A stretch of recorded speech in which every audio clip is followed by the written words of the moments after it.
Hello everyone, welcome back our YouTube channel education craze. तो देखो, हमने पिछली वीडियो में क्या पढ़ा था, इलेक्ट्रिसिटी का बेसिक्स पढ़ा था, ठीक है ना। तो आज इलेक्ट्रिसिटी का आज मेन टॉपिक, मतलब असली इलेक्ट्रिसिटी जो है आज से स्टार्ट होने वाली है, ठीक है ना। तो इलेक्ट्रिसिटी का आज मैंने क्या किया है, पहला टॉपिक आज हमारा क्या किया है, लिया है flow of charges particles electron in conductor. मतलब इसका मतलब क्या है कि कंडक्टर के अंदर, मतलब कि वायर के अंदर हमारा करंट कैसे फ्लो होता है, आज वो हम देखेंगे करंट कैसे बनता है, ठीक है ना। और मैंने कल आपको बताया था कि करंट की जो डायरेक्शन होती है, कल हमने लास्ट में यही पढ़ा था कि करंट की जो डायरेक्शन होती है वो इलेक्ट्रॉन जो जाता है उसके अपोजिट होती है। मतलब अगर मान लो कि करंट हमारा इस डायरेक्शन में जा रहा है तो इलेक्ट्रॉन इस डायरेक्शन में जा रहा होगा, ये मैंने बताया था। अगर आपने नहीं देखा होगा सजेशन में देखो, वीडियो आ रहा होगा और उसका लिंक जो होगा डिस्क्रिप्शन में होगा, तो वहां से जाके देख सकते हो, ठीक है ना। तो देखो, मैं पहले आपको बता देता हूँ। देखिए, पहला टॉपिक क्या है। अब देखो, जो कंडक्टर के अंदर जो करंट बनता है ना, दो तरीके से हो सकता है। देखो, एक कि हम विदाउट बैटरी ले रहे हैं, पोटेंशियल डिफरेंस की भी बात नहीं करें, पोटेंशियल डिफरेंस की जगह बैटरी मान लो या सेल मान लो, ठीक है ना। ये टॉपिक अभी हम आज करने वाले हैं, ठीक है। तो फिलहाल आप बैटरी समझो कि अगर मैंने मान लो कि मैंने बैटरी नहीं लगाई है, कंडक्टर में बना देता हूँ। देखो, ये मैंने बनाया है कंडक्टर, ठीक है ना। ये मैंने बनाया है कंडक्टर, मतलब वायर समझ लो, वायर समझ लो, आप कोई दिक्कत नहीं है। ये मैंने बना दिया है इलेक्ट्रॉन्स, देखो इसके अंदर ये होगा इलेक्ट्रॉन्स, ठीक है ना। ये होगा वायर, के अंदर होगा इलेक्ट्रॉन्स, ठीक है ना। अब क्या है जनरली, देखो क्या है इसके अंदर क्या होता है, जब बैटरी हम नहीं लगाते ना, बैटरी हम जब नहीं लगाते वायर के अंदर, तो क्या है, देखो इलेक्ट्रॉन्स जो होते हैं ना हमारे कहीं भी जा सकते हैं, इधर इधर इधर कहीं भी घूम रहे हैं, बेवजह कहीं भी घूम रहे हैं, पता नहीं है किस टाइम किस डायरेक्शन की कोई डायरेक्शन नहीं होती, बेवजह यहाँ वहाँ घूमते रहते हैं, ठीक है ना। वायर्स के अंदर जो इलेक्ट्रॉन्स है उसकी फिक्स डायरेक्शन नहीं होती, जब हम बैटरी नहीं लगाते तो यहाँ घूमते रहते हैं, ठीक है ना। तो ये क्या होता है, जनरली क्या होता है, यहाँ पे जो हमारा जो करंट हो जाता है वो क्या हो जाता है, हमारा यहाँ पे जीरो हो जाता है। नेट का मतलब होता है कि टोटल करंट, ठीक है ना। नेट का जहाँ भी यूज हो जाता है इसका होता है टोटल, तो यहाँ पे टोटल करंट जो होगा वो जीरो होगा। सिंपल सी बात है, इंपॉर्टेंट चीज है, इसको नोट कर लो आप, ठीक है ना। क्या होता है, कंडक्टर मैंने वायर बनाया है, यहाँ पे इसके अंदर जो इलेक्ट्रॉन्स है वो यहाँ वहाँ घूमते रहते हैं, मतलब किसी भी डायरेक्शन फिक्स नहीं होती। यहाँ भी जा सकता है, ये यहाँ भी जा सकता है, यहाँ भी जा सकता है, यहाँ भी जा सकता है, यहाँ भी जा सकता है, बहुत सारे इलेक्ट्रॉन्स है किसी भी डायरेक्शन में जाते रहते हैं, तो वहाँ पे करंट हो जाता है हमारा जीरो। जब हम बैटरी लगा देते हैं साथ में, जब हम यहाँ पे हम बैटरी लगा देते हैं, जब बैटरी लगा देते हैं ना, तो देखो क्या होता है, मैं बताता हूँ। देखो, ये तो हो गया हमारा कंडक्टर, ठीक है ना। ये हो गया हमारा कंडक्टर, ये हो गया हमारे इलेक्ट्रॉन्स, ठीक है। ये हो गया हमारे इलेक्ट्रॉन्स, ठीक है ना। ये मैंने वायर बना दिया, ठीक है ना।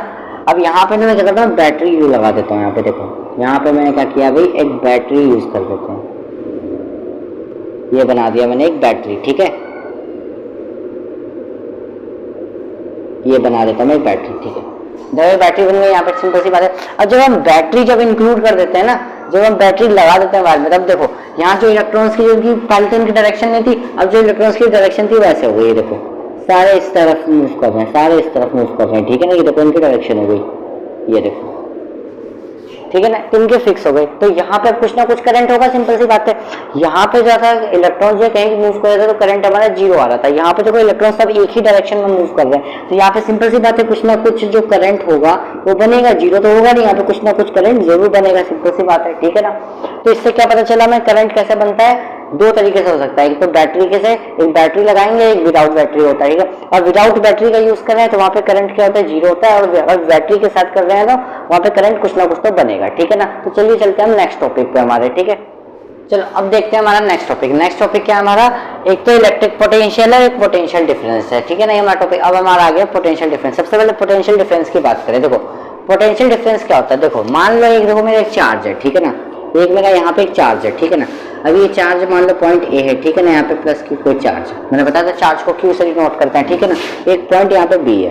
अब देखो यहाँ पे क्या हुआ, देखो यहाँ पे पहले से एक चार्ज है मान लो, ठीक है। यहाँ पे भी एक चार्ज है। अब क्या होगा, यहाँ से ना मैंने क्या किया, इस चार्ज को उठा के मैं यहाँ तक लेकर आया, इस चार्ज को उठा के यहाँ से यहाँ तक मैं उठा कर लेकर आया, ठीक है ना। तो यहाँ से इस पॉइंट से लेकर इस पॉइंट तक मैंने जितना वर्क किया है, जितना वर्क किया है पर यूनिट चार्ज के हिसाब से, वही तो मेरा पोटेंशियल डिफरेंस है।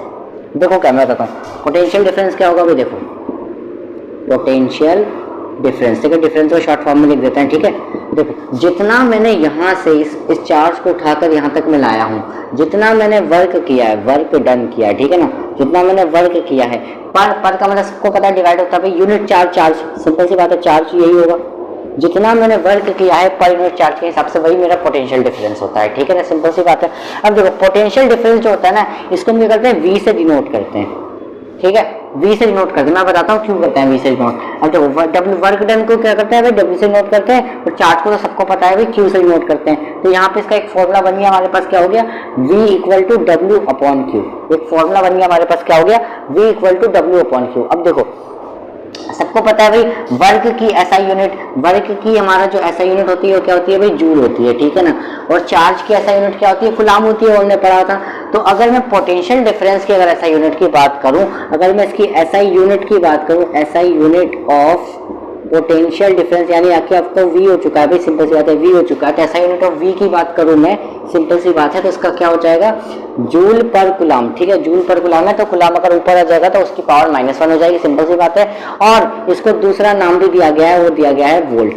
अब वोल्ट क्यों दिया गया मैं बताता हूँ। वोल्ट को ही हम V से डिनोट करते हैं यहाँ पे, ठीक है ना, वोल्ट को ही हम V से डिनोट करते हैं। क्यों करते हैं मैं बताता हूँ, देखो यहाँ पे क्यों, क्योंकि मैंने बताया था एम्पियर के बारे में, बताया था कि एक एंड्रयू मैरी एम्पियर थे, उनके नाम पे उनको सम्मान देने के लिए उनको यहाँ पे एम्पियर नाम दिया गया था, तो उसको हम कैपिटल से डिनोट करते हैं। ऐसे ही वोल्ट भी जो होता है वो हमारे एसेंद्रो, ठीक है ना, एसेंद्रो वोल्ट जी ने दिया था, तो उनके लिए उनको इज्जत देने के लिए, वो सम्मान देने के लिए उनका जो कैपिटल होता है V जो होता है, इसलिए हम जो जिनके महान आदमियों के नाम पे होता है ना कुछ भी लेटर डिनोट करते हैं तो उसको हम हमेशा कैपिटल लेटर से डिनोट करते हैं, इसलिए हमेशा ही कैपिटल V से आता है, स्मॉल v से नहीं आएगा, कैपिटल V से आएगा, ठीक है ना। तो ये साइंटिस्ट जी का नाम था हमारा एसेंद्रो वोल्ट, ठीक है, इन्होंने हमें वोल्ट दिया था, सिंपल सी बात कहूँ तो, ठीक है ना। बेसिक हो गया, फॉर्मूला याद हो गया, यहाँ से क्या हो गया, V equal to W upon Q हो गया, ठीक है। इसकी एसआई यूनिट की बात करूं तो क्या हो गया, जूल पर कुलाम हो गया, और दूसरी एसआई यूनिट क्या हो गई इसकी, वोल्ट हो गई, ठीक है ना। अब अगर मैं एक बात करूं, देखो क्या था, पोटेंशियल डिफरेंस समझ में आ गया ना, कि एक चार्ज को इस चार्ज तक मैं उठा के लाया, मैंने जितना वर्क किया अपर यूनिट चार्ज के हिसाब से वही मेरा पोटेंशियल डिफरेंस है, ठीक है ना।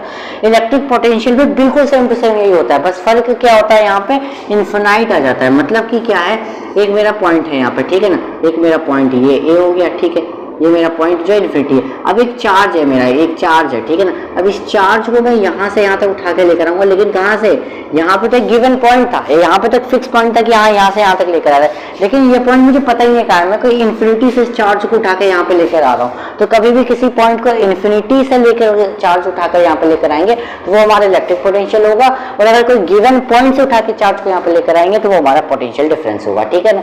दोनों को ही V से डिनोट करते हैं, इसका फॉर्मूला भी W अपॉन Q होता है, क्योंकि भाई इन्फिनिटी से भी उठा के अगर ला रहा है तो वर्क तो कर रहा है, सिंपल सी बात है, और जितना चार्ज होगा पर यूनिट चार्ज के हिसाब से। इसकी एसआई यूनिट भी क्या होगी, SI unit of potential difference, potential difference को शॉर्ट फॉर्म में PD लिख दिया, ठीक है ना, P और D, ठीक है ना। SI unit of potential difference क्या होगी, इसकी भी सिंपल सी होगी भाई, जूल पर कूलम, ठीक है ना, और वोल्ट भी कह सकते हैं इसको, ठीक है ना। ठीक है, इतना बेसिक क्लियर हो गया। अगर इसमें डिफरेंस भी पूछेगा, मान लो अगर डिफरेंशिएट भी पूछेगा तो यही कह सकते हैं भाई कि ये क्या, ये गिवन पॉइंट से आता है, और ये क्या आता है कि इंफिनिटी वाले पॉइंट से उठा के लाते हैं। हालांकि फॉर्मूला सेम है, ऐसा यूनिट भी सेम है, और इसका सिंबल भी सेम है, ठीक है ना। पोटेंशियल डिफरेंस को हम किससे डिनोट करते हैं भाई, V से डिनोट करते हैं। यहाँ पे हमारा एक बहुत मेन बहुत इंपॉर्टेंट फॉर्मूला यहाँ पे हमें पता चल गया है, इसको हमें रिमेंबर रखना है, ठीक है ना। चलो अब चलते हैं नेक्स्ट टॉपिक पर। देखो अब हमारा एक बहुत इंपॉर्टेंट क्वेश्चन आ गया है। क्या क्वेश्चन है, डिफाइन 1 वोल्ट। ये अगर आपको याद होगा मैंने पिछली वीडियो में क्या एक कराया था क्वेश्चन, डिफाइन 1 एम्पियर। तो ठीक है, ये जो 1 एम्पियर 1 वोल्ट जो मैं करने वाला हूँ, इसके बाद 1 ओम भी कराऊंगा, तो बहुत इंपॉर्टेंट है। इसको तो क्वेश्चन की में से कुछ भी आ सकता है पेपर में, ठीक है ना। तो डिफाइन 1 वोल्ट की बात करूँ तो क्या है, 1 वोल्ट इज द PD का मतलब हो गया पोटेंशियल डिफरेंस, ठीक है ना। तो क्या हो गया, 1 वोल्ट क्या होता है भाई, देखो मैंने पहले 1 एम्पियर का बताया था, 1 वोल्ट का बताता हूँ। देखो क्या 1 वोल्ट क्या होता है, जितना मैंने वर्क किया है, वर्क को भाई सिंपल सी बात है कितना जूल से डिनोट करते हैं, ठीक है ना। तो मैं जितना जूल कर रहा हूँ 1 कूलम चार्ज के हिसाब से, यानी 1 कूलम चार्ज के हिसाब से मैंने 1 जूल वर्क किया, तो वही मेरा 1 वोल्ट हो गया। सिंपल सी बात है, सिंपल सी बात है ना, कोई दिक्कत तो नहीं है। अगर मैं 10 वोल्ट की बात करूँ, 10 वोल्ट की बात करूँ तो देखो सिंपल सी बात है, मुझे 1 कूलम चार्ज जो है मेरा 10 जूल में वर्क करूंगा 1 कूलम चार्ज के अंदर, तब मुझे 10 वोल्ट मिलेगा, ठीक है ना। 1 कूलम चार्ज के अंदर अगर मैं 10 जूल वर्क करूंगा तब जाके मुझे 10 वोल्ट मिलेगा। ऐसे ही 1 कूलम चार्ज के अंदर अगर मैं 1 जूल वर्क करूंगा, 1 जूल वर्क करूंगा तब जाके मुझे 1 वोल्ट मिलेगा, ठीक है ना। आप सबको पता है कि हमारे घरों में 220 वोल्ट मिलता है, ठीक है ना, 220 वोल्ट मिलता है। तो 220 वोल्ट के लिए क्या करना पड़ेगा भाई, मुझे क्या करना पड़ेगा, 1 कूलम चार्ज के अंदर 220 जूल काम करना पड़ेगा, तब जाके मुझे 220 वोल्ट मिलेगा, ठीक है ना। तो it is very very important चीज है ये भाई, बहुत ज्यादा इंपॉर्टेंट चीज है 1 वोल्ट, ठीक है ना। 1 जूल अपॉन में 1 कूलम, ठीक है ना, बहुत इंपॉर्टेंट टॉपिक है। अब देखो जो वोल्ट होता है ना, वोल्ट को नापने की मशीन होती है वोल्ट मीटर, ठीक है ना, वोल्ट मीटर। और एम्पियर को नापने के लिए क्या होता है, एमीटर होता है, ठीक है, वो भी बताया हुआ मैंने। तो volt meter is an instrument which measures potential difference across two ends. और देखो अच्छा मैंने वो बताया था कि जो एमीटर होता है वो हमेशा सीरीज में कनेक्टेड रहता है, पैरेलल में नहीं होता। इसका मैंने पूरा कारण बताया हुआ था, ठीक है ना। अगर आपने वो वीडियो नहीं देखी होगी बेसिक्स की इसकी, मतलब इसके पिछले के टॉपिक जो रह गए थे वो उसमें मैंने कराया हुआ है, ठीक है ना। इसके जो बेसिक्स टॉपिक्स थे, इलेक्ट्रिसिटी क्या होता है, चार्ज क्या होता है, पूरा अगर आपने नहीं देखा हो तो देख लें, देखो साइड में आ रहा है और उसका लिंक जो है डिस्क्रिप्शन में था, वहां से भी जाके देख सकते हो, ठीक है ना। अगर मैं यहाँ की बात करूँ, देखो वोल्ट मीटर जो होता है ना वो हमेशा पैरेलल में कनेक्ट होता है, क्योंकि देखो वोल्ट मीटर के लिए क्या चाहिए होता है, अक्रॉस टू एंड्स ही होता है। देखो फिलहाल के लिए मैं देखो सीरीज में बात करता हूँ, देखो सीरीज में बात कर रहा हूँ। ये मैंने बनाया भाई, एक बल्ब बना दिया मैंने, ये मैंने एक बल्ब बना दिया मान लो, ठीक है ना, एक मैंने बल्ब बनाया, ठीक है ना। सीरीज में देखो इसको कनेक्ट करके देखो, मैं सीरीज में देखो कनेक्ट करके दिखाता हूँ, ठीक है ना।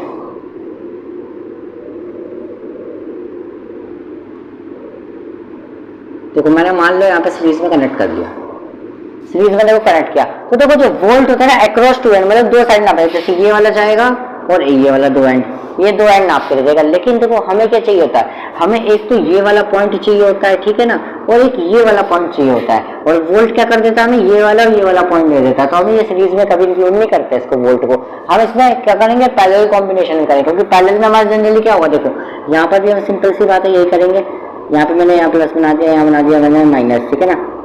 ये हो गई हमारी बैटरी, ठीक है।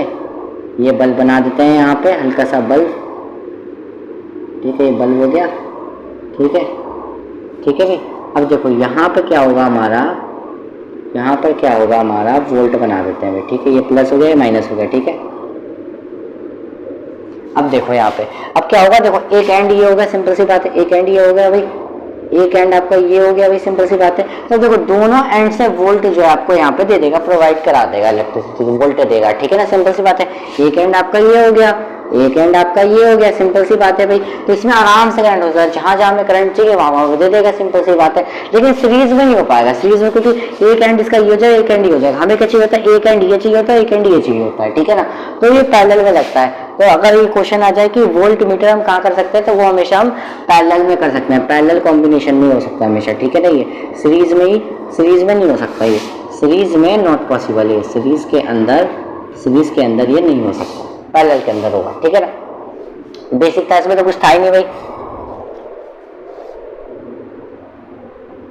ठीक है ना, इसमें तो कुछ था ही नहीं भाई, सिंपल सी बात है। ये मैंने ठीक से बनाया, ये देखो पॉइंट यहाँ भी आ सकता है, यहाँ पे आ सकता है, वो अकॉर्डिंग टू इसका अरेंजमेंट, ठीक है ना। तो अब देखो भाई, अब चलते हैं हमारे नेक्स्ट टॉपिक पर, ठीक है ना, नेक्स्ट टॉपिक करते हैं हम। अब देखो भाई यहाँ पे मैंने दो इंपॉर्टेंट क्वेश्चन लिए हैं, ठीक है ना।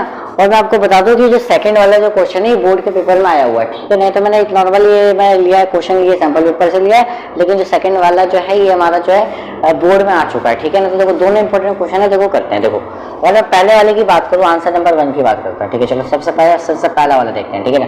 तो क्या बोला, एक इलेक्ट्रॉन जो है मूव हो रहा है ए टू बी में। देखो अब मैंने क्या बताया था, इलेक्ट्रिक पोटेंशियल और पोटेंशियल डिफरेंस पहचानने का बहुत सिंपल तरीका। देखो क्या बोला, एक इलेक्ट्रॉन बोला है पॉइंट ए से बी, इसने ये नहीं बोला इन्फिनिटी नहीं बोला, उसने बोला कि पॉइंट ए से बी तक में जा रहा है। इसका मतलब क्या है भाई, यानी पोटेंशियल डिफरेंस की बात हो रही है। अब इलेक्ट्रिक पोटेंशियल की बात करें तो सिंपल सी बात क्या है, फॉर्मूला तो वही लगेगा हमारा। फॉर्मूला क्या लगेगा हमारा, V = W/Q, सिंपल सी बात है। स्मॉल क्यू भी लगा सकते हैं, कोई दिक्कत नहीं है, ठीक है। अच्छा ये बताओ, with energy consumed by an electron equal to 4 joule, मतलब कि कितनी एनर्जी लग रही है। एनर्जी जो होता है सिंपल सी बात है, एनर्जी कह लो, वर्क कह लो, सब एक ही चीज होती है, ठीक है ना। तो वर्क कितना हो रहा है भाई, सिंपल सी बात है 400 जूल हो रहा है, ठीक है ना। और आपको पता है कि एक इलेक्ट्रॉन में कितना चार्ज होता है, मैंने आपको पहले बता रखा है, ठीक है ना। तो एक इलेक्ट्रॉन में हमारा सिंपल सी बात है कितना होता है चार्ज, 1.6 × 10⁻⁻19 कूलम, ठीक है ना, इतना चार्ज होता है भाई, सिंपल सी बात है। तो वैल्यू रख देंगे, सिंपल सी बात है यार, इसमें है क्या। देखो V की वैल्यू निकालनी है, सिंपल सी बात है, क्योंकि फाइंड वाला पीडी वाला पोटेंशियल डिफरेंस निकालना है, ठीक है ना। वर्क की वैल्यू कितनी है, 400 है। Q कितना है हमारा, 1.6 × 10⁻⁻19, ठीक है ना। इसको सॉल्व करेंगे, देखो यहाँ से अगर पॉइंट हटाऊंगा तो एक और लग जाएगा भाई, एक और 0 लग जाएगा, ठीक है ना। और इसको मैं ऊपर भेज देता हूँ, पावर को मैं ऊपर भेज देता हूँ, तो सॉल्व होकर आएगा हमारा, यहाँ पे कर देते हैं V = में, तो 16 से पूरा 4000 कैंसिल आउट करो तो 250 टाइम्स में जा रहा है। पूरा 250 बार में चला जाएगा। आप लोग करके देख लेना, 250 टाइम्स में जा रहा है, ठीक है ना। तो ये 10⁻⁻19 है, इसको मैं अगर ऊपर लेकर आऊंगा तो इसकी जो पावर हो जाएगी वो पॉजिटिव की हो जाएगी। तो हमारा जो आंसर है वो इतना आ रहा है, ठीक है ना, यानी इतना हमारा पोटेंशियल डिफरेंस आ रहा है, इतना हमारा पोटेंशियल डिफरेंस आ गया आंसर का, ठीक है ना। इसको आप चाहो तो जूल पर कूलाम भी लिख सकते हो, चाहो तो वी लगा सकते हो, वोल्ट भी कह सकते हो, ठीक है ना। यही निकाला था, बहुत आसान क्वेश्चन था लेकिन बहुत इंपॉर्टेंट भी है, ठीक है ना। अगर सेकंड वाले की बात करूँ तो सेकंड वाला भी कर देते हैं। देखो सेकंड वाला बता देता हूँ मैं आपको। देखो क्या दिया है, show that work done is moving neutron. तो कब न्यूट्रॉन की बात होती है ना, कभी भी न्यूट्रॉन की चार्ज की बात हुई तो वो न्यूट्रल होता है, यानी जीरो हो गया, सिंपल सी बात है। तो चार्ज और न्यूट्रॉन आपको सबको पता है भाई कितना होता है, जीरो होता है, सिंपल सी बात है, ठीक है ना। और क्या बोला है, sum potential difference is always zero. क्या सम पोटेंशियल ऑलवेज दिखा हमेशा जीरो रहेगी, वो चेक कर लेते हैं भाई। देखो V equal to W upon Q होता है भाई, फॉर्मूला सिंपल सी बात है, इसमें कोई दिक्कत नहीं है। चार्ज कितना है भाई आपका, चार्ज कितना है आपका, सिंपल सी बात है, चार्ज कितना है भाई, चार्ज कितना है। अगर यहाँ से V equal to W upon Q होता है, अगर यहाँ से मैं W की वैल्यू निकालूं, W की वैल्यू निकालूं तो कितनी बनेगी भाई, Q को उधर भेज दो मल्टीप्लाई में तो V इंटू Q हो जाएगा भाई, ठीक है। अब बता, सिंपल सी बात है, चार्ज है, अब चार्ज कितना दिया है भाई, न्यूट्रॉन हमें पता है जीरो है, तो वर्क कितना हो जाएगा भाई, सिंपल सी बात है। अगर चार्ज जो है जीरो से मल्टीप्लाई करेंगे तो कितना हो जाएगा भाई, वर्क हो जाएगा हमारा जीरो जूल, मतलब कितना भाई वर्क जो है हमारा, सिंपल सी बात है। अगर चार्ज जीरो है तो हमारा कुछ भी वर्क हुआ ही नहीं होगा, सिंपल सी बात है, ठीक है ना। तो क्वेश्चन हो गया हमारा खत्म, इसमें कुछ नहीं था, आसान था। अगर आप देखो मैं ग्राफ की बात करूँ ना, यहाँ पे अगर मैं एक इंपॉर्टेंट चीज बताने वाला हूँ, ग्राफ बता देता हूँ मैं आपको, ठीक है ना।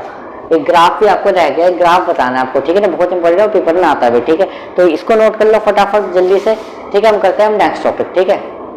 देखो हमारा दो टॉपिक आ गए, ठीक है। एक टॉपिक आ गया हमारा टाइप्स ऑफ सर्किट। सर्किट कौन कौन, देखो पहली बात है कि सर्किट समझ नहीं आता। सर्किट देखो क्या हो गया, आप नॉर्मल घर में देखोगे कि जो भी बल्ब है, पंखा जो चल रहा है, कि सब पूरा जो वायर है वो पूरा एक सर्किट है, ठीक है। सर्किट से वहाँ पे नॉर्मल आपका चार्ज जा रहा है, फिर करंट जा रहा है, फिर आपको बल्ब तक पहुंच रहा है, बल्ब चल रहा है, पंखा चल रहा है, कूलर चल रहा है, इसी तरीके से, ठीक है ना। तो सर्किट हमारा वही होता है, ठीक है ना, जो पूरा वायर से एकदम इंक्लूड करके जो वायर जला देता है, मतलब कि तो सॉरी बल्ब पंखा ये सब जो जलता है पूरा सर्किट ही तो है हमारा एक तरीके का। वो देखो दो तरह के सर्किट होते हैं, एक होता है ओपन सर्किट, एक होता है क्लोज सर्किट। ओपन सर्किट की बात करो तो क्या होता है, इसमें नो करंट, कोई करंट फ्लो नहीं होता क्योंकि स्विच बंद रहता है, और स्विच बंद रहेगा तो थोड़ी ना करंट आएगा, सिंपल सी बात है, ठीक है ना।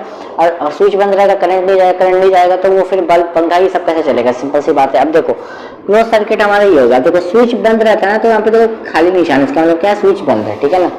ये हमारे हो गया करंट इसमें जा नहीं रहा, सिंपल सी बात है, ओपन सर्किट है।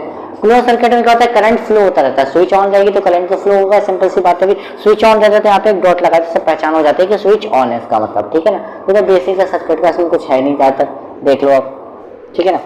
अब इसके बाद हमारा मेन टॉपिक आता है स्टार्ट, अब करते हैं ओम्स लॉ, ठीक है ना। ओम्स लॉ हमारा स्टार्ट होने वाला है, चलिए हमारा नेक्स्ट टॉपिक आ गया। देखो क्या है ओम्स लॉ। ओम्स लॉ क्या होता है भाई, कि देखो जितना भी करंट फ्लो हो रहा है वो डायरेक्टली प्रोपोर्शनल होता है पोटेंशियल डिफरेंस के। देखो करंट क्या होता है, जनरली हमारा ये होता है, आई से नोट करते हैं करंट को, सिंपल सी बात है। पोटेंशियल डिफरेंस को किससे नोट करते हैं, वी से। ये क्या होता है, डायरेक्टली प्रोपोर्शनल का साइन हमारे ये होता है। इसका मतलब क्या होता है कि अगर करंट बढ़ रहा होगा तो वोल्ट पोटेंशियल डिफरेंस भी बढ़ेगा, अगर पोटेंशियल डिफरेंस घट रहा होगा तो करंट भी घट रहा होगा, ठीक है। सिंपल सी बात ये है, डायरेक्टली प्रोपोर्शनल। ओम्स जी ने हमने से कहा था कि वोल्ट जो होता है करंट के क्या होता है, जनरली क्या होता है, डायरेक्टली प्रोपोर्शनल था। वी मतलब वोल्ट नहीं, सॉरी कह सकते हैं पोटेंशियल डिफरेंस। पोटेंशियल डिफरेंस जो होता है डायरेक्टली प्रोपोर्शनल होता है करंट के, अगर ये बढ़ रहा होगा तो ये भी बढ़ेगा, और ये घट रहा होगा तो ये भी घट रहेगा। अब आपको सिंपल सी बात पता है कि अगर डायरेक्टली प्रोपोर्शनल का साइन हटाएंगे तो इक्वल टू में क्या लग जाता है, कांस्टेंट लग जाता है। कांस्टेंट यहाँ पे आर लग गया, सिंपल सी बात है। तो यहाँ पे एक फॉर्मूला में पता चल गया क्या, V equal to R I. R क्या होता है, आर एक रेजिस्टेंस होता है, ठीक है ना। रेजिस्टेंस के बारे में अभी पढ़ने वाले हैं, फिलहाल यहाँ पे एक टॉपिक समझ लो, रेजिस्टेंस का भी अगला टॉपिक रेजिस्टेंस का ही है, तो वो समझेंगे अभी। देखो वैल्यू ऑफ आर का मतलब क्या, रेजिस्टेंस है, ठीक है। रेजिस्टेंस क्या होता है, इंडिपेंडेंट होता है with respect to value of V and I। मतलब ये यहाँ से मैं आर की वैल्यू निकालूं, अगर आर की वैल्यू निकालूं यहाँ से तो कितनी बन जाएगी भाई, V अपॉन I बन जाएगी, सिंपल सी बात है। एक और फॉर्मूला में पता चल गया, ठीक है। तो इसका मतलब क्या है, इंडिपेंडेंट का मतलब क्या है, एक वर्ड में बता देता हूँ। इंडिपेंडेंट का मतलब क्या है कि जो वोल्ट, ये जो करंट है ना, करंट और पोटेंशियल डिफरेंस, इनको चाहे बढ़ाओ या घटाओ इस पर कुछ फर्क नहीं पड़ने वाला, ये इंडिपेंडेंट है। ये नहीं है कि अगर ये बढ़ाओगे या ये कम कर दोगे तो ये कम हो जाएगा, ये बढ़ जाएगा, ये 2 गुना हो जाएगा, 3 गुना हो जाएगा, इस पर कुछ नहीं फर्क पड़ता, ये सेम टू सेम रहता है, ठीक है ना। इसलिए बोला कि इंडिपेंडेंट है। ओम्स लॉ में क्या होता है, इंडिपेंडेंट होता है, ठीक है ना। अब देखो ओम्स जी ने ये कहा था कि डायरेक्टली प्रोपोर्शनल, इन्होंने कुछ शर्तें भी दी थी, क्या कि एक तो मेरा टेम्परेचर है वो मेरा कांस्टेंट होना चाहिए और मेरा डायमेंशन भी क्या होना चाहिए, कांस्टेंट होना चाहिए। डायमेंशन का मतलब हो गया आपका एक तरीके से लेंथ हो गया या फिर मैं कहूँगा एरिया हो गया, ठीक है, यानी वायर का जो एक तरीके से मैं कहूँ कि उसकी जो लेंथ एरिया ये सब कांस्टेंट होनी चाहिए, उसका टेम्परेचर भी कांस्टेंट होना चाहिए। जब ये लॉ है ना पॉसिबल होगा, ठीक है ना। तो हमारे क्या होना चाहिए, टेम्परेचर कांस्टेंट होना चाहिए, डायमेंशन कांस्टेंट होना चाहिए और जनरली हमारे क्या होता है, क्या पोटेंशियल डिफरेंस होता है डायरेक्टली प्रोपोर्शनल का हमारे करंट के इक्वल होता है, ठीक है ना। अब अगर डायरेक्टली प्रोपोर्शनल के साथ हटाएंगे तो आर लग जाएगा, आर की मैंने यहाँ से वैल्यू निकाली V/I, ठीक है ना। आर को हम क्या बोलते हैं, रेजिस्टेंस बोलते हैं। तो रेजिस्टेंस जो होता है वो हमारा इंडिपेंडेंट होता है। इसका मतलब क्या होता है इंडिपेंडेंट का, कि चाहे आप इसको बढ़ाओ या घटाओ रेजिस्टेंस में कुछ फर्क नहीं पड़ने वाला है, ठीक है ना। अगर मैं इसके ग्राफ की बात करूँ, स्लोप की बात करता हूँ, देखो यहाँ पे बना देता हूँ करंट, ठीक है ना, यहाँ पे बना दिया वोल्ट। अब जनरली यहाँ पे वैल्यू देखो, अगर मैं आई की जगह पे 0 डालूं वैल्यू तो मेरा V क्या हो जाएगा, 0 हो जाएगा। 0,0 ग्राफ मेरा यहाँ बनेगा, ठीक है। अगर मैं 1 डालूंगा तो ऐसे मेरा ग्राफ कुछ ऐसा बन जाएगा, फिर ऐसा बन जाएगा। तो अगर मैं ग्राफ बनाऊं तो मेरा ग्राफ कुछ इस तरीके से बनेगा, ठीक है। सिंपल देखो ना, यहाँ पे 1 डालोगे तो 1 बनेगा, 2 मिलेगा, 2, 3, 4, 5 ऐसे करके ग्राफ आपका बन गया। तो ये ग्राफ इसको मैं क्या कहूँगा, सिंपल सी बात है स्लोप कहूँगा, ठीक है ना। इसको मैं क्या कहूँगा, स्लोप कहूँगा। अभी स्लोप किस चीज का स्लोप है, ये किस चीज का स्लोप है, सिंपल सी बात है आर का स्लोप है ये, वो तो कुछ है ही नहीं ना, आर का स्लोप है, सिंपल सी बात है ये, ठीक है ना। वैल्यू डालेंगे इसके अंदर, ग्राफ बन गया हमारा, तो ये स्लोप किसका है, आर का स्लोप है, ठीक है ना। अब देखो यहाँ पे ना एक बहुत इंपॉर्टेंट आता है, पेपर में क्या करता कहेगा ये ग्राफ तो आपको दे देता है, पूछेगा ये स्लोप किसका, तब कह दोगे आर का है, ठीक है ना। लेकिन जनरली क्या होता है कि पेपर में क्या करेगा, देखो आपको घुमा के ना देखो इस तरीके से देगा, देखो इस तरीके से, यहाँ पे क्या होगा आपको आई इस तरफ दे देगा, V इस तरफ दे देगा। अब बच्चे क्या करेंगे, हड़बड़ी में पूरा ग्राफ का रट्टा मारेंगे और कहेंगे भाई इसका जो स्लोप है, सब तो ये कहेंगे भाई इसका जो स्लोप है वो क्या हो जाएगा, मेरा आर हो जाएगा। लेकिन नहीं, आर नहीं होगा इसका स्लोप अब की बार, क्योंकि देखो हमने क्या किया, आई हमारे एक्स एक्सिस पे है, V हमारा वाई एक्सिस पे, तब तो हमारा स्लोप आर हो गया। लेकिन अब क्या किया, आई को वाई एक्सिस पे ले गए, V को हमारे एक्स एक्सिस पे ले गए, तो स्लोप जो होगा आर नहीं होगा। अब की बार जो हमारा स्लोप होगा वो हो जाएगा हमारा 1/r, ठीक है, क्योंकि हमने इसका उल्टा किया है ना, तो यहाँ पे स्लोप भी हमारा 1/r हो जाएगा, ठीक है। बहुत इंपॉर्टेंट चीज है ये, बहुत ज्यादा इंपॉर्टेंट चीज है। अगर आपको नहीं दिख रहा होगा तो देखो मैं यहाँ पे भी अच्छे से लिख देता हूँ, देखो स्लोप क्या होगा मेरा, यहाँ पे स्लोप हो जाएगा मेरा 1/r, ठीक है ना, 1/r, ठीक है ना। बहुत इंपॉर्टेंट है, या तो ये आ जाता है पेपर में या तो इसका ग्राफ पूछ लेता है, दोनों ही इंपॉर्टेंट है, ठीक है ना। तो ओम्स लॉ आपका योग की समझ में आ गया होगा, ठीक है ना। तो अब हमारा नेक्स्ट टॉपिक बचा है, हमारा एक रेजिस्टेंस बचा है, एक 1 ओम बचा है आज के लिए, ठीक है। आज वो दोनों टॉपिक खत्म करेंगे, फिर आगे काम अगली वीडियो में करने वाला है, ठीक है। चलिए चलते हैं हमारे नेक्स्ट टॉपिक रेजिस्टेंस पे। चलिए हमारे लास्ट का 2 टॉपिक रह गए हैं, क्या हो गया हमारा रेजिस्टेंस और एक हो गया डिफाइंड 1 ओम। पहले रेजिस्टेंस की बात कर रहे हैं। रेजिस्टेंस क्या होता है, रेजिस्टेंस क्या होता है, जिसमें करंट का फ्लो अपोजिट होता है। अभी तक हमने कहा था करंट क्या होता है, इलेक्ट्रॉन के अपोजिट होता है, कि इलेक्ट्रॉन अगर इससे मूव में ज्यादा हुआ तो करंट इससे में होगा। लेकिन हमने एज्यूम कर लिया कि करंट जो होता है पॉजिटिव टर्मिनल से नेगेटिव टर्मिनल की ओर जाता है। इसमें क्या होता है, रेजिस्टेंस जो होता है बिल्कुल करंट के अपोजिट होता है। तो एक तरीके से मैं कहूँ तो करंट जो है इनवर्सली प्रोपोर्शनल हो गया रेजिस्टेंस के। इनवर्सली प्रोपोर्शनल का साइन आप चाहो तो इस तरीके से लगा सकते हो 1/9, ठीक है। रेजिस्टेंस जो है करंट के क्या है, इनवर्सली प्रोपोर्शनल है, तो ऐसा लग गया साइन, ठीक है ना। अब देखो जनरली क्या होता है, तो बात की बात हो गई, तो भी कुछ है नहीं इंपॉर्टेंट। यहाँ पे देखो रेजिस्टेंस का फॉर्मूला ये हो गया V/I, सिंपल सी बात है भाई। करंट को ऊपर ले गया तो V/R हो गया फॉर्मूला, ठीक है ना। अब इसमें क्या कर रहा था कि करंट जो है वो क्या है, मेरे अपोजिट है, अपोजिट फ्लो हो रहा है, सिंपल सी बात है, अपोजिट फ्लो हो रहा है। तो देखो अगर मैं ग्राफ की बात करूँ, मैंने ग्राफ बताया था आपको, सिंपल सी बात है, एक ग्राफ मैंने बताया था अभी आपको कि अगर मैं I यहाँ पे कर दूं और V यहाँ पे कर दूं, तो जो स्लोप होगा हमारा R का, वो क्या बन जाएगा भाई, सिंपल सी बात है, वो हो जाएगा हमारा 1/r, क्योंकि हमने इसकी डायरेक्शन चेंज कर दी, तो यहाँ पे अपोजिट कर दिया, करंट का फ्लो यहाँ पे अपोजिट हो रहा है, तो उसकी वजह से क्या हो गया, ये 1/r हो गया, ठीक है ना। तो यहाँ पे समझ सकते हो, ठीक है ना। यहाँ पे क्या कि करंट का फ्लोइंग जो है वो अपोजिट हो जाता है, इसलिए रेजिस्टेंस है, ठीक है ना। अब यहाँ पे क्या एक टॉपिक आता है हमारा, क्या आता है, डिफाइंड 1 ओम। अच्छा, अगर इसकी ऐसा यूनिट पूछेगा तो क्या होगा, अगर मैं यहाँ पे इसकी ऐसा यूनिट बताऊँ तो देखो वोल्ट की पोटेंशियल डिफरेंस की क्या होती है, वोल्ट ही रहती है, सिंपल सी बात है। करंट की क्या होती है, एम्पियर होती है। तो अगर मैं इसकी एसआई यूनिट की बात करूँ तो एसआई यूनिट बन जाएगी यहाँ, एसआई यूनिट ऑफ रेजिस्टेंस क्या बन जाएगी यहाँ पे, वोल्ट पर एम्पियर। आप चाहो तो इसको इस तरीके से लिख सकते हो, एम्पियर ऐसे -1, ठीक है ना। और दूसरी क्या बन जाएगी भाई, दूसरी बन जाएगी ओम। ओम का जो साइन होता है वो हमारा इस तरीके से होता है, ठीक है ना। ओम्स लॉ का जो साइन था, ओम का ऐसा साइन होता है, ठीक है ना। ये तो होगा हमारा बेसिक बात। अब 1 ओम की बात करते हैं। 1 ओम क्या होता है भाई, 1 वोल्ट का पोटेंशियल डिफरेंस मिल जाए उसमें क्या होगा भाई, 1 एम्पियर का करंट उसमें लग रहा है, सिंपल सी बात है, ठीक है ना। देखो क्या 1 ओम क्या चीज है कि 1 वोल्ट का पोटेंशियल डिफरेंस लगाएं और हमें 1 एम्पियर करंट मिल जाए तो हम वो कह देंगे कि वो 1 ओम है, ठीक है ना। 1 वोल्ट का पोटेंशियल डिफरेंस लगाएं और हमें 1 एम्पियर करंट मिल जाए तो हम क्या कहेंगे कि वो 1 ओम है, सिंपल सी बात है। 1 ओम को इस तरीके से लिख देंगे 1 अपॉन में वी अपॉन में 1 अपॉन में वी, आपको पता है पोटेंशियल डिफरेंस है, और नीचे क्या है भाई, ए का मतलब क्या है, एम्पियर है, सिंपल सी बात है। तो जो बेसिक टॉपिक इसमें आज का कुछ नहीं था, इंपॉर्टेंट टॉपिक पर आपको ध्यान देना, हमने 2 इंपॉर्टेंट क्वेश्चन दिख रहे हैं तो वो भी आप कर लेना। और आपने अगर मैथ्स की वीडियोस नहीं देखी होगी तो आप वो भी देख सकते हो, यहाँ पे देखो साइड में आ रहा होगा सजेशन में, और डिस्क्रिप्शन में भी लिंक आ रहा होगा तो वहाँ पे आप देख सकते हो, मैं पूरी प्लेलिस्ट की जो लिंक है वो डाल दूंगा, ठीक है ना। तो अब मिलते हैं नेक्स्ट वीडियो में, तब तक के लिए थैंक यू। यहाँ पे तो फिलहाल के लिए मैंने इतना टॉपिक करा दिया, अभी बाकी के लेक्चर से रहे लगभग हमारा 50 से 60% ये चैप्टर ऑलमोस्ट कंप्लीट हो गया है, ठीक है ना। अब मिलते हैं नेक्स्ट वीडियो में, तब तक के लिए थैंक यू।